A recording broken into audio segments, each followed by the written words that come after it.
بسم الله الرحمن الرحيم. برحب بشباب جيم ايجيبت. النهارده شرح لكم ازاي تعمل تمرين بحبل المقاومه ده بسيط جدا، ممكن اي حد يستعمله في البيت. النهارده هنعمل شويه تمرين بايسبس، ترايسبس، شولدر وباك. تمام، تعالوا بينا نشرح. اول حاجه بايسبس. تمام،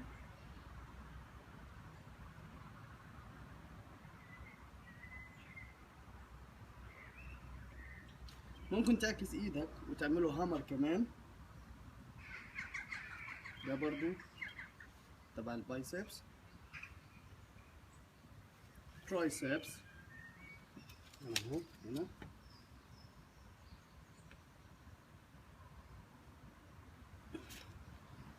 رايت شولدر،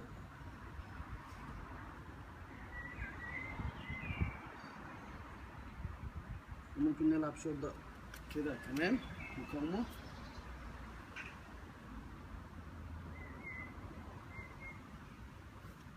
شولدر امامي،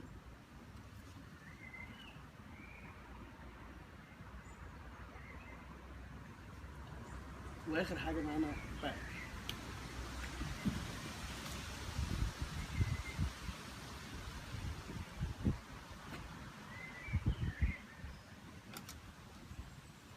شكرا لكم، انكم استفدنا.